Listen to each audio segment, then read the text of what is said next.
Bonjour, on se retrouve pour un nouvel épisode et aujourd'hui on va parler stratégie de vente, définir une stratégie adaptée à soi. Mon invitée du jour est Pauline et je dis à tout de suite avec Pauline.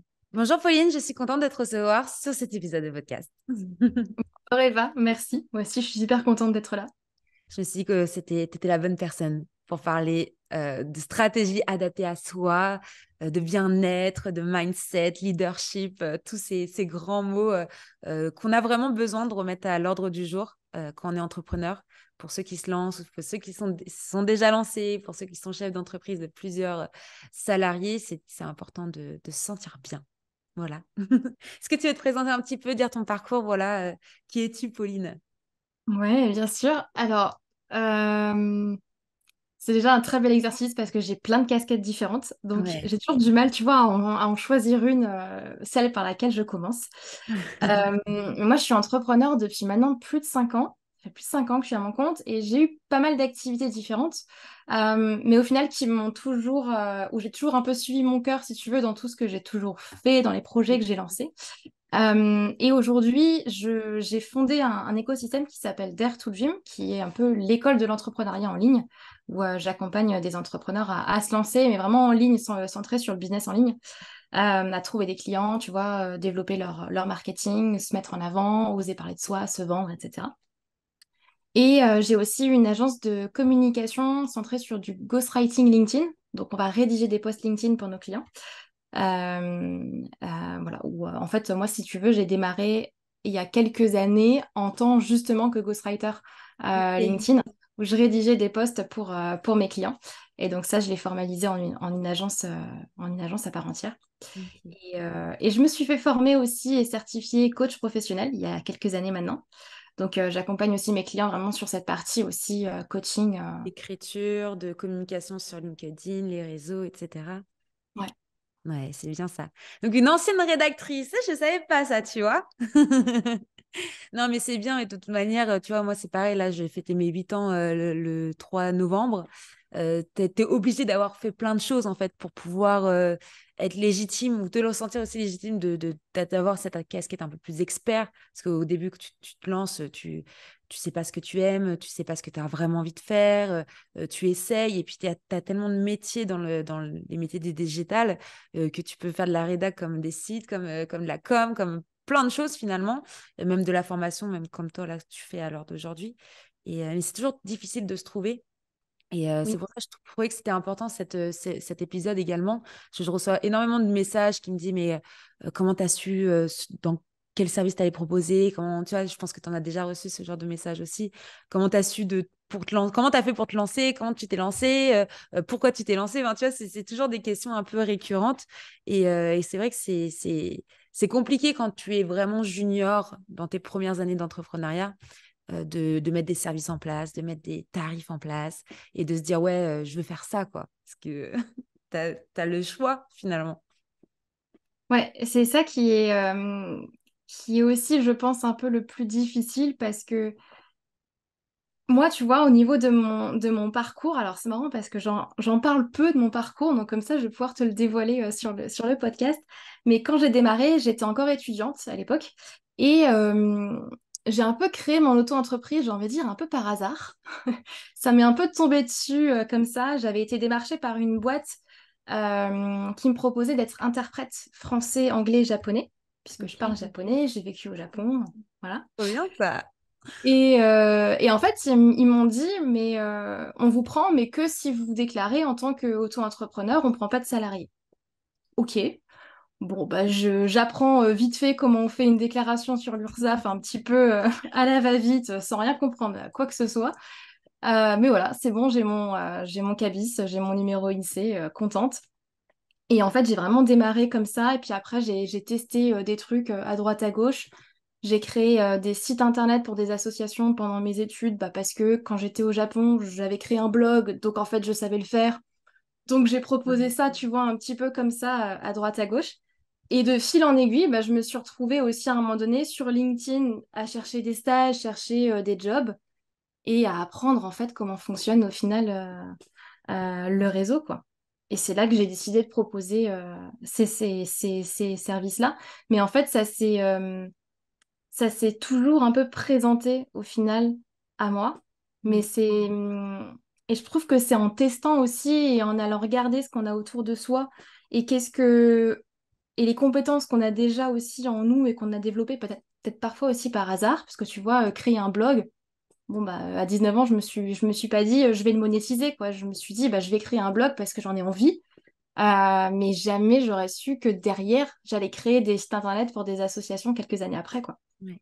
Bah, tu as saisi les opportunités. Et c'est ce que je dis souvent. Enfin, à l'époque, c'était beaucoup plus simple, oui, de créer une entreprise. Tu faisais deux, trois papiers, tu payais ton RSI, vas-y, c'est bon, tu étais contente. À l'époque, ça s'appelait RSI. Mais il n'y avait pas autant de monde, en fait. Donc, tu savais pas comment ça fonctionnait. Donc, tu étais un peu mené à toi-même. Donc, tu prenais des opportunités par-ci, par-là.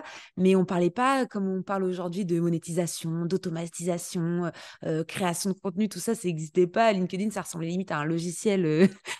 Un logiciel, je sais pas quoi, hein, le truc, il ressemblait à rien.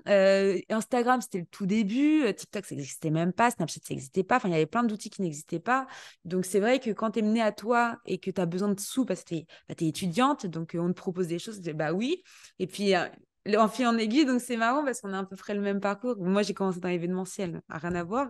Mais c'était pareil, au début, c'est tu prends l'opportunité, tu le fais parce que ça te fait kiffer. Et puis au final, bah, après, tu te gagnes un peu de sous. Donc tu te dis, bon, en fait, ça peut peut-être être mon métier. Et puis de fil en aiguille, tu crées des choses plus grandes et tu te perfectionnes dans certains domaines. Et Mm. c'est ça la beauté de l'entrepreneuriat, justement. Mm. Ouais, et puis moi j'aime bien, c'est pour ça que je disais au début, je suis multicasquette, mais j'aime bien ça en fait. J'aime ce côté de c'est un peu multipotentiel, d'aller Mm. toucher un petit peu à tout, pour après me dire, ok, bah ça j'aime pas en fait, ça me Ouais. plaît pas. Et ça au contraire, bah, j'aime bien, du coup je vais me lancer là-dedans, je vais le développer, et puis bah, le jour où ça me plaît plus, tant pis, je changerai et je pivoterai quoi. Ouais, c'est clair. J'arrive jamais à répondre à cette question. Tu te vois où dans 10 ans? Oh là Parce là. que, en fait, mon gars, en juste 8 ans, genre, j'ai eu 10 vies. Enfin, donc, et je pense que toi aussi. Et c'est vrai que c'est complexe, cette question. Puis en plus, le monde, il évolue de plus en plus vite. Les nouveaux métiers se créent de plus en plus. Enfin, même si les anciens restent des métiers de première nécessité, on les fera pas disparaître. Mais c'est vrai que ça. Il y a tellement d'opportunités aujourd'hui, tu peux changer de métier en un claquement de doigts, quoi. Même Ouais. si oui, tu mettras encore des années à être performant ou être expert, mais tu as la possibilité.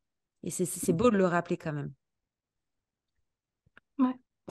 D'ailleurs, en parlant du coup de vente, d'ailleurs, comment toi, tu as trouvé tes premiers clients pour ceux qui nous écoutent? Parce que ça, c'est toujours pareil, la question un peu qui revient. Comment tu trouves tes premiers clients? Comment tu fais? Et c'est vrai que oui, j'aimerais bien avoir ta version parce que moi, ils l'ont déjà entendu 1 million de fois. Mais toi, ça a été quoi ta stratégie de vente finalement? Comment tu as compris? Comment tu as su? C'était quoi ta stratégie pour vendre? Alors, les premiers clients, je les ai pas cherchés, parce que comme je te disais, c'était vraiment la boîte qui est venue Ouais. vers moi pour ce côté interprétariat, et après, des connaissances et des associations qui sont venues vers moi pour la création de site internet. Donc, en fait, ces clients-là, je les ai pas forcément cherchés, ils sont venus à moi, mais à ce moment-là, je vivais pas de mon activité, quoi. C'était Ouais. vraiment, je payais mon loyer et puis j'avais quelques aides à côté pour survivre. Enfin, Ouais. c'était vraiment galère. Et 2020, en fait, donc j'avais mon auto-entreprise, c'était vraiment mon side project à côté. Enfin, j'en vivais pas vraiment, pas Ouais. à 100%, quoi. Et j'étais censée partir à l'étranger, j'étais censée partir à Vancouver pour mon stage de fin d'études. Gros job à la clé derrière, enfin grand job à l'international dans une boîte événementielle d'ailleurs qui allait ouvrir un bureau à Tokyo. Enfin, bref, pour moi, c'était le job de mes rêves. Et j'étais censée démarrer 2 jours après l'entrée en confinement en France. Ok. Donc, frontières fermées, Ouais. plus Projet rien. nouveau. Ouais. Projet à l'eau. Aujourd'hui, je le raconte avec le sourire, mais je pense que tu peux t'imaginer qu'à ce moment-là, enfin, C'est c'était... compliqué. ouais, ça a été vachement dur. Mm. Et je me suis dit, bah, tu sais quoi? C'est le moment. Je me lance à 100% à mon compte et je vais vraiment tout remettre à plat, tout redéfinir parce que vu que je m'éparpillais dans plein d'activités, dans plein d'offres différentes, il n'y avait rien qui était structuré, tu vois. Mais je vais tout remettre à plat, je vais me faire accompagner, on y va et puis je mets... voilà, j'y vais quoi. Et en fait, de là, j'ai testé plein de choses. Je suis vraiment allée en mode, tu sais, bulldozer, on y va, j'ai rien à perdre. Tout le monde est chez soi, de toute façon, on y va. Mais Et je c'est crois ça. en un mois, j'ai dû envoyer, je crois, près de 1000 messages de prospection sur Ah LinkedIn. ouais. Ah oui, tu étais au motif. Pour faire quoi? Ah, Tu sais quoi? Tu faisais quoi? Tu disais quoi? écoute, avec le recul, je crois que Tu peux te moquer de toi-même ou pas? je crois qu'il est vraiment pourri en plus, mon message de prospection de l'époque. Je me suis quand même améliorée depuis. Mais ouais, et en plus, il était super long. Je lui envoyais des gens que je connaissais pas du tout. Et en plus, je savais pas forcément ce que je voulais vendre à ce moment-là. C'était vraiment. Mais ça, on est tous passés par là et c'est bien de le dire parce que franchement, les gens qui pensent que notre business, il tourne comme ça tout seul, mais pas du tout en fait, les gars. On s'est tellement mangé les dents avant. On a tellement cru qu'on vendait un truc genre super cher alors qu'en fait, c'était limite, c'était du discount quoi. Ou enfin. Ou des trucs où tu essayes de te vendre des trucs, mais tu sais même pas ce que tu veux vendre, en fait. Et c'est ça, quand tu as plein de choses, quand tu as plein de casquettes, finalement, tu sais même plus quelle casquette porter et quand. Et en fait, tu sais même plus ce que tu veux porter, quoi. C'est un peu la nana qui a trop de vêtements, quoi. C'est pas quelle robe mettre aujourd'hui, bah, c'est un peu ça, quoi. C'est exactement ça. Et donc, j'ai envoyé tous mes messages.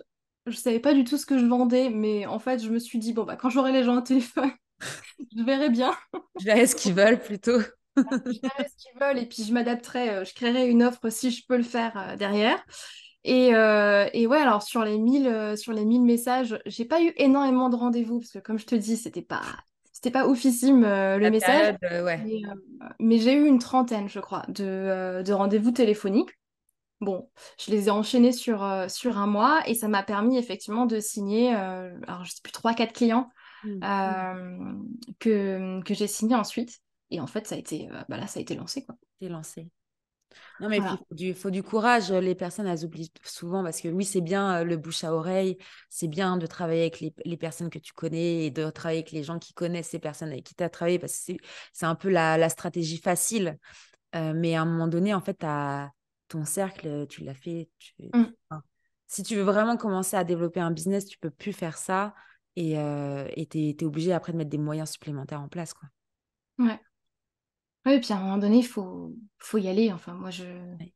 à un moment donné, si tu restes là et que tu contactes juste 2 3 personnes par semaine, bon, bah, ça va pas décoller, en fait. À un moment donné, il va falloir.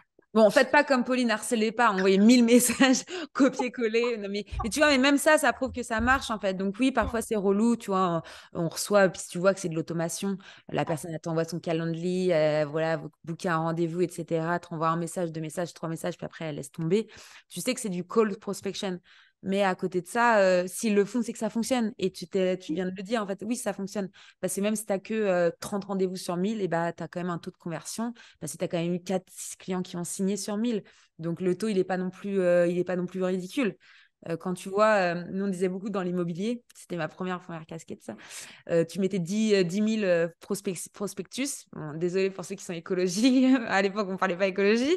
Et tu mettais 10 000 prospectus. En fait, tu étais sûr d'avoir au moins 3 rendez-vous et au moins une maison que tu allais signer, que tu allais vendre, quoi. Et c'est des Ouais, ratios comme ça qui fonctionnent. Et ça fonctionne dans l'emailing, ça fonctionne dans la pros. Et après, c'est toujours mieux de faire de la prospection avec des gens que tu connais déjà, des gens qui ont déjà fait une demande et que tu les relances, mais ça fonctionne, quoi. Faut pas mm. avoir peur d'avoir cette stratégie-là un peu féroce. Je sais plus comment on dit stratégie attaquant. Je sais plus comment tu dis ça. Il y a un terme. Tu parles de l'outbound? Non? Je sais plus la stratégie très, tu vois, Ouais, frontale, force frontale, agressive. ouais. Bah ouais. Agressive, voilà, la stratégie Ouais. agressive. Parfois, les stratégies agressives, ça fonctionne finalement. Donc, Ouais, ça fonctionne. Et puis après, à l'époque, moi, j'étais vraiment dans une démarche de j'ai rien à perdre, en ouais, fait. c'est ça. Mais il J'y faut que vais. Et puis on verra bien ce que ça donne. Et depuis, franchement, cette campagne de prospection, bah, depuis, je vis de mon activité, quoi. Ouais. Oui, puis t'as Enfin, pas peur. À un moment donné, de toute façon, si les personnes se sortent pas de leur zone de confort et qui se contentent d'avoir un petit client par-ci, par-là, bah, tu peux pas en vivre, en fait. C'est à un moment donné, tu peux pas vivre de juste juste ça. Bon, le bouche-oreille, ça peut aller vite, mais quand vraiment tu débutes en tant que junior, tu l'as dit, hein, toi, tu étais étudiante, tu as galéré, moi, pareil. Hein, mes sous, j'avais mon job étudiant, je vendais des pizzas, j'étais en mode pizza sprint le soir. En même temps, je faisais mes events le week-end. Enfin, j'étais en études. Enfin, on a tous commencé par là, en fait. Et c'est bien de le rappeler parce qu'il y a des personnes, ils pensent que ça y est, ça fonctionne dès le début, mais non, en fait. On Mm. a tous compté au début nos sous en se disant putain, au final, j'ai payé plus de RSI qu'eux, j'ai gagné de sous, genre. Et c'est là que tu apprends la vie, en fait, et que tu apprends les taxes et que tu apprends tout ça. Donc, Ouais, c'est bien de le rappeler, en fait. Mm. voilà. Donc, par rapport au sujet du podcast, on avait parlé de stratégie adaptée à soi. Donc, qu'est-ce que tu conseilles, toi, aux personnes qui nous écoutent? Comment tu peux adapter cette stratégie qui est adaptée à toi, à ton toi intérieur, pour être bien dans ta vie, pour être bien dans ton côté pro, ton côté perso, parce que tout ça, ça fait partie de tes énergies que tu as tous les jours, finalement. Je sais pas si tu es un peu Mm. dans ce cadre-là, mais... Ouais, totalement. Mais tu vois, moi, pour avoir testé plein de stratégies différentes déjà, bah, très vite, on se rend compte que il y en a qui vont être plus faciles à mettre en place et qui vont être plus adaptés à soi, et d'autres où on va être plus réfractaire, on va avoir plus de mal. Et en fait, moi, je pense que aujourd'hui, on est un peu assommé de stratégies marketing à droite, à gauche. Hein, fais du SEO, fais de l'emailing, fais du LinkedIn, tu vois, fais de l'Instagram ou je sais pas quoi. Et on a l'impression qu'il y a des stratégies miracles qui naissent à droite, à gauche, mais en fait, la roue, on la réinvente pas. Dire à la base, enfin, une entreprise, tu réponds juste à un besoin du marché, quoi. Mais s'il n'y a pas de marché, bon, bah, il n'y a pas de business. Déjà, ça, c'est la première chose. Mais après, choisir au final la stratégie que tu vas mettre en place pour aller te mettre en avant, aller chercher des clients et vivre de ton activité, elle va surtout dépendre pour moi de toi, en fait, et déjà de tes compétences existantes, de tes valeurs, de qui tu es et de ce qui te parle le plus. Parce que ça sert à rien, par exemple, de te lancer dans une stratégie YouTube si t'es complètement tétanisé face à la vidéo et que c'est pas du tout, du tout, du tout ton truc, quoi. Non, Tu c'est vois? ça. Et pour moi, c'est déjà partir de soi, en fait. Qu'est-ce que t'aimes? Qu'est-ce que... peut-être des choses que tu utilises même déjà à titre perso. Tu vois, par exemple, LinkedIn, moi, je l'utilisais juste pour chercher des jobs et des stages. Euh, et ensuite, j'en ai fait un outil de travail. Et donc, c'est déjà aller regarder dans son quotidien qu'est-ce qu'on utilise peut-être déjà, quelles sont nos appétences, nos compétences, ce qui nous attire le plus, nos valeurs, Mm. pour ensuite aller créer un business autour de ça. Ouais, c'est important. C'est important de faire ce qu'on aime déjà de base. Parce que bon, si tu le fais tous les jours, déjà, faut apprécier. Et puis mettre une stratégie en place juste pour faire de l'argent. Si demain, t'en as marre en fait de faire cette stratégie-là, ça sert à rien. Mais là, c'est plutôt ouais, pour les entrepreneurs. Faut d'abord penser ouais, à ce que tu aimes pour pouvoir après mettre en place. Et les outils aussi dans lesquels tu es à l'aise. Comme tu le dis, si tu as l'habitude d'utiliser LinkedIn, bah reste sur LinkedIn. Si tu as l'habitude d'utiliser Insta, reste sur Insta. Si tu préfères la vidéo, va sur TikTok. Mais c'est vrai que faut réfléchir à, euh, à résoudre un problème aussi. C'est-à-dire que si ta niche, déjà, tu sais pas quel problème elle a dans sa vie de tous les jours et que tu n'es pas là pour lui proposer une solution, que ce soit un produit ou un service, hein. Un produit qui va bien marcher en e-commerce, c'est tu réponds à un problème qu'une population a. Tu as la Mm, solution, donc les gens achètent ta solution en fait. Et si tu réponds pas à cette problématique-là, tu vendras pas ton produit. Et c'est pareil pour les services. Si tu n'arrives pas à répondre à une problématique, si tu n'as pas ciblé ta niche et que tu sais pas à qui tu t'adresses, ça a été aussi une erreur que j'ai pu faire à l'époque, c'est que je m'adressais un peu à tout le monde parce que bah vu que tu fais plein de choses, tu as plein de casquettes, et puis tu dis un peu oui à tout, parce que voilà, tu veux faire des sous, hein, c'est normal, c'est le nerf de la guerre. Bah, tu dis oui à tout, donc en fait, tu t'adresses un peu à tout le monde et un peu à personne. Et donc, en fait, c'est compliqué de créer une communauté autour de personne, en fait. mm. À l'école, enfin, c'est la première chose que moi, j'ai pas fait vraiment d'études, donc j'étais plutôt dans les études scientifiques, donc rien à voir avec le marketing. Mais la première chose que tu apprends en marketing, c'est de créer ce fameux avatar client. Ouais. C'est le persona. Et moi, à chaque fois, je me foutais de la tronche des gens avec leur persona. Je disais, il sert à rien, votre persona. Mais bien sûr que si, ça sert à quelque chose. Parce que au moins, tu sais à qui tu t'adresses, tu vois. Et ça, faut pas l'oublier. C'est super important. Mm. Mm. Je suis tellement d'accord. il y a tellement de gens que je rencontre, que ce soit enfin, dans notre écosystème qui viennent nous voir sur Instagram ou par mail ou autre, où je le vois tout de suite, tu vois, c'est tout de suite, ah, mais je veux m'adresser à tout le monde ou ma cible, c'est les entreprises. Ok, bah, les entreprises, il y en a beaucoup en Ouais. France, en fait. Là, Ouais. ça va être un peu large. Euh, et, euh, et parfois, je trouve que les entrepreneurs qui démarrent ou qui ont vraiment du mal à vivre de leur activité, souvent ont du mal à entendre aussi ça. Tu vois, Mm. de vraiment devoir, bah, oui, se nicher au début, pour moi, c'est même pas une option en fait quand tu Ouais. démarres. Parce que bah, sinon, tu vas juste prendre ce qui vient en fait. Et du coup, t'as pas C'est le ça. choix aussi Mm. de tes clients. Après, faut pas être trop niché non plus, mais finalement, être trop niché, tu peux gagner aussi bah, tu vas être la référence numéro un dans ça. Je vois, j'ai une nana, bon, elle a un peu galéré quand même, mais elle était nichée full écologie, full produits éco-responsables, tu vois. Donc oui, elle galère à monter avec sa communauté, et sa communauté, elle stagne un peu, mais finalement, sa communauté, c'est exactement ce qu'elle veut vendre et c'est exactement les valeurs avec lesquelles elle veut travailler et les entreprises avec lesquelles elle veut travailler. Donc finalement, est-ce que c'est elle qui a raison donc de trop se nicher? Et ça, c'est pareil, ça fait partie de la stratégie de vente. C'est même si oui, tu veux travailler avec des entreprises, se dire à un moment donné, bah, est-ce que je préfère travailler dans le fashion? Est-ce que je préfère travailler dans le cosmétique? Est-ce que je préfère travailler dans l'automobile? Après, oui, ça peut être. Enfin, je pense que tu es un peu comme moi, genre tu t'ennuies peut-être assez vite. Donc moi, Oui. je me vois pas avoir que des clients dans l'automobile, tu vois. Quand les gens me Mm. disent, du coup, tu travailles pour qui? Bah, des PME de 20 à 50 salariés. Moins de 50 salariés pour sûr, mais dans tout domaine, en fait. Parce que sinon, je m'emmerde, quoi. Genre, je vois pas le challenge, je vois pas le. Tu vois, si je ferais que des sites internet pour des entreprises de cosmétiques, bah, en fait, je sais qu'en plus, je les mets en concurrence. C'est un peu bizarre. Enfin, moi, je trouve ça. Euh, dans les métiers du web marketing, c'est étrange de vraiment se nicher sur un seul domaine. Mm. Je sais pas ce que tu en penses, mais enfin, c'est Ouais. Ouais, je comprends. c'est Et compliqué. tu vois, souvent sur ce sujet-là, moi j'ai beaucoup de personnes qui viennent me dire souvent, mais ok, mais qu'est-ce que tu fais quand tu as plusieurs activités ou qu'est-ce que tu fais quand tu aimes plein de choses ou quand tu es multicasquette? Je dis, bah, je le suis. Je le suis aussi en fait. J'ai plein de casquettes différentes.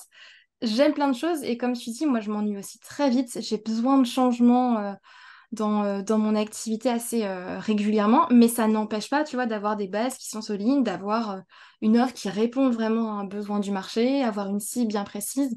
Et, euh, et au moins, quand tu as quelque chose de solide, c'est là où après tu peux diversifier parce que tu sais que ça fonctionne. Bon, bah, c'est pas grave, je vais lancer un deuxième projet à côté, quoi. Moi, par exemple, j'ai pas lancé mon école de l'entrepreneuriat et mon agence de com en même temps, hein. Sinon, Ouais, c'était suicidaire, c'est pas possible. non, c'est pas possible. Faut Ça se arriver à fait. se focus sur un seul sujet, ça c'est clair. Ouais. En tout cas, pour Ouais. ceux qui nous écoutent et qui se disent, oula, qu'est-ce que je fais? Si on pourrait donner, allez, une to-do list actionnable, des actions à mettre en place facilement à la maison, enfin à la maison, au bureau, en voiture, pour se dire, OK, par quoi je commence pour faire ma stratégie, quoi. Moi, je dirais aller à la rencontre des gens. Ouais, je suis d'accord. Parce que c'est bien beau d'y réfléchir et de mettre son persona sur un papier chez soi, là sur sa feuille, mais au final, ce qui va faire qu'on comprend notre cible et qu'on va parler son langage et qu'on va réussir à vendre nos offres et à construire une offre aussi derrière qui va leur correspondre, c'est aller vraiment à la rencontre des gens en fait. Et là, bah, après, on est confronté à mais j'ose pas, j'ai peur de me mettre en avant, peur d'être intrusif, etc. Mais franchement, une fois qu'on dépasse ça, enfin, c'est là qu'on rentre dans le vif du sujet, quoi. Non, mais c'est clair. C'est clair. Et moi, je dis souvent, faites du networking, inscrivez-vous sur Meetup, inscrivez-vous sur les groupes Facebook de votre région. Il y a forcément des groupes entrepreneurs, il y a forcément des communautés, que ce soit sur Facebook, sur Instagram, Voilà, rentrer dans des communautés, déjà, je pense que c'est un grand pas pour quelqu'un qui se lance. C'est le fait de s'entourer de personnes comme toi. Il faut pas voir les personnes, même si elles font exactement la même chose que toi, il faut toujours les voir comme des partenaires potentiels et pas du tout les voir comme des concurrents. Et je pense que dès lors, si tu n'as pas peur de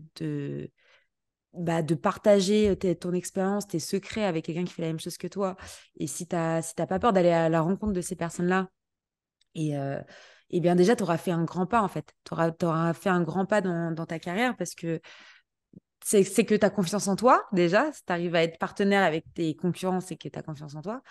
Et c'est surtout que tu vois beaucoup plus loin, quoi. Aujourd'hui, la collaboration, c'est super important. Et tu peux tellement t'apporter entre partenaires, même si c'est entre concurrents.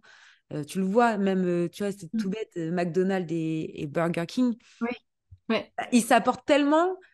S'ils sont côte à côte, c'est pas pour se faire concurrence, c'est parce que c'est prouvé scientifiquement que si deux établissements sont côte à côte, et ben, les clients, ils vont pas se dire est-ce que j'y vais ou pas, ils vont se dire je vais chez McDo ou chez Burger King. Et même toute la com qu'il y a sur Twitter, et, enfin X, sur toutes Mm. ces communautés-là, ça apporte de la visibilité en fait. Donc, faut pas avoir peur de dire combien tu coûtes. Il y a des gens, ils ont peur de mettre leur prix sur les réseaux sociaux, de mettre leur réalisation parce qu'ils ont peur qu'on se vole leurs clients, qu'on vole leurs idées, qu'on vole tout ça. Et avoir peur qu'on te vole quelque chose, je trouve que c'est la pire erreur que tu peux faire, quoi. Enfin, c'est Ouais, vraiment... parce que du coup, tu te mets pas en avant. Non, non, c'est Mm. ça. Donc, ouais, je pense que ouais, la première stratégie, c'est oui, d'aller vers les autres, de rentrer dans des communautés, de rentrer dans... faire du networking, voilà, aller voir les autres, même si t'es timide. Il y a des personnes qui disent, ouais, je suis trop timide, je pourrais pas. Bah, si, vas-y quand même, en fait, tu te bouches les fesses et tu t'obliges parce que tu peux pas être ton propre commercial. Quand tu es entrepreneur, tu es ton commercial, en fait. Donc, si tu n'arrives pas à closer un client parce que tu es trop timide, bah, tu n'arriveras jamais à être entrepreneur, tu n'arriveras jamais à être freelance, tu n'arriveras Ouais. jamais à signer un devis, en fait. Et c'est vrai qu'il y a des personnes qui n'ont pas appris ça à l'école, surtout les personnes qui ont fait de la com, tous ces trucs-là. C'est pas quelque chose que tu apprends à l'école de communication, de signer un devis, de closer, de faire de la négoce. Mais à un moment donné, il faut l'apprendre, quoi. Donc, je pense Mm. que la stratégie, ouais, c'est de... Si tu es mauvais en commerce, prends un commercial. Mais du coup, voilà, fais du chiffre parce qu'il faut le payer, le commercial, quoi. Mm. Ouais, ou forme-toi, quoi. C'est Ouais, apprendre à se vendre, pour moi, c'est la compétence numéro une. Enfin, ouais, pour moi, c'est même plus important au final que. Enfin, je sais pas si je peux le dire sur le podcast, tu vois, mais d'être. C'est même plus important au final que d'être compétent dans son domaine. Parce que ouais, t'as beau être compétent, bah en fait, si t'es salarié, c'est pareil. ouais.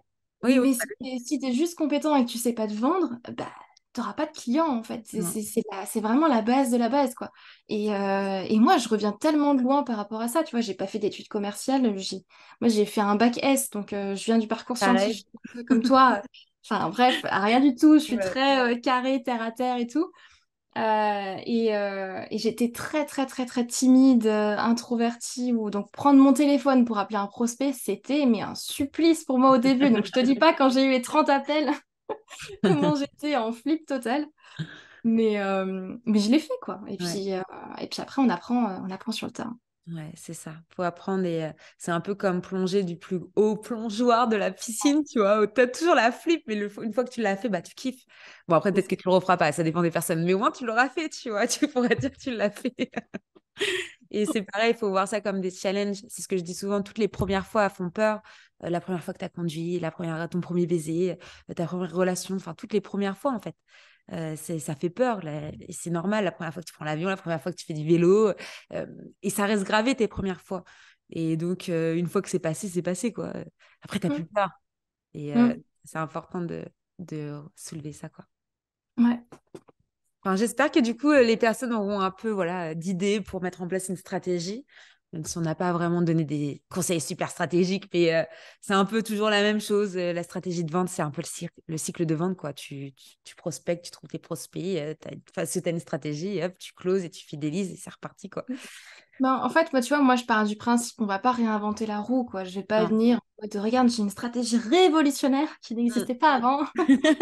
Quoi. Je veux dire, à un moment donné, enfin, on fait du business de la même manière depuis des dizaines et des dizaines d'années ou des centaines d'années, quoi. C'est, Mm. c'est juste qu'après, on l'adapte après au monde actuel, aux technologies, au marché. Voilà, mais la base, elle reste la même. La meilleure stratégie de vente, du coup, c'est de savoir se vendre soi-même et C'est d'avoir une ça. stratégie adaptée à soi. Ça, c'est... Voilà. Si on peut clôturer le podcast comme ça, c'est parfait. Non, mais c'est bien. Et d'ailleurs, comment on peut te retrouver? C'est quoi ton best-seller? Qu'est-ce que tu nous proposes, Pauline?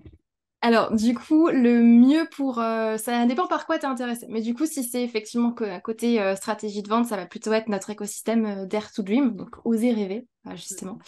Il y a le site internet, je te donnerai les liens, comme ça tu pourras, si tu veux, le mettre Mettre en dans description. la ressource de l'épisode. Le site internet, le compte Instagram, et sinon on a une masterclass actuellement, masterclass gratuite qui dure 1 heure, justement, où j'explique comment mettre en place ces bases-là Mm. et comment aller chercher des nouveaux clients tous les mois sans forcément s'épuiser à aller les chercher constamment, et du coup comment on met en place une offre, une cible, un positionnement pour se différencier sur le marché, quoi.